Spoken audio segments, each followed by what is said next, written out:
Hi అండి, welcome to our channel Praveena's kitchen. బయట ఎండలు అయితే చాలా ఎక్కువగా ఉన్నాయి. అందుకే చల్లగా ఏదైనా తినాలనిపిస్తుంది. అందుకే డిలీషియస్గా మిక్స్డ్ ఫ్రూట్ కస్టర్డ్ అయితే చేసేసాను. ఇది ఎలా తయారు చేశానో చూద్దాం రండి. కస్టర్డ్ చేయడానికి కావలసిన పదార్థాలు: కస్టర్డ్ పౌడర్, 1/2 లీటర్ చిక్కటి మిల్క్, ఇంకా మనకిష్టమైన ఫ్రూట్స్.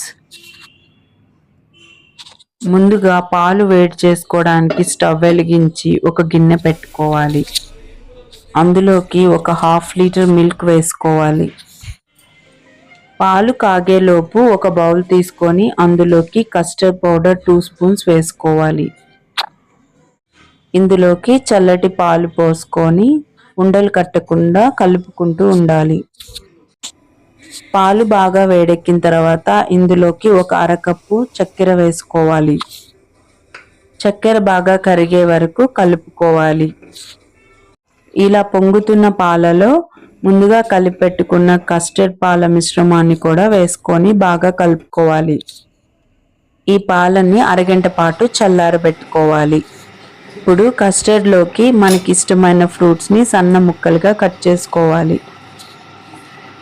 కస్టర్డ్ బాగా చల్లారిన తర్వాత ఇందులోకి మ్యాంగో ముక్కలు, అలాగే సన్నగా తరిగిన యాపిల్ ముక్కలు,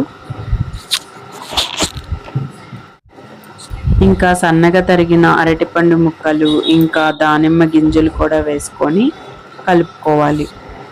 మనకిష్టమైన ఫ్రూట్స్ ఏదైనా కానీ ఇందులోకి యాడ్ చేసుకోవచ్చు.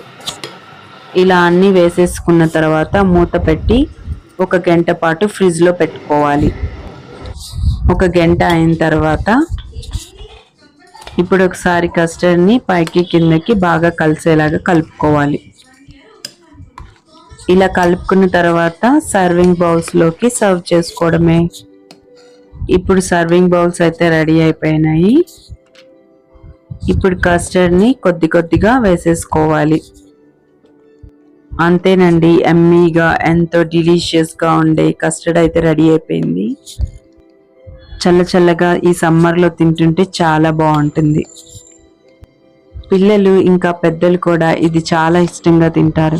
ఇందులో ఫ్రూట్స్ ఉండడం వల్ల హెల్త్కి కూడా చాలా మంచిది. ఇలా బౌల్లోకి సర్వ్ చేసుకున్న తర్వాత గార్నిష్గా బాదం, పిస్తా, జీడిపప్పు సన్నగా తరిగి ఇలా గార్నిష్ చేసుకుంటే చాలా బాగుంటుంది. చూడటానికి చాలా బాగుంది కదండి. ఇంకా హెల్త్ కూడా చాలా మంచిది. ఇంకా తినేద్దామా? Thanks for watching. బాయ్.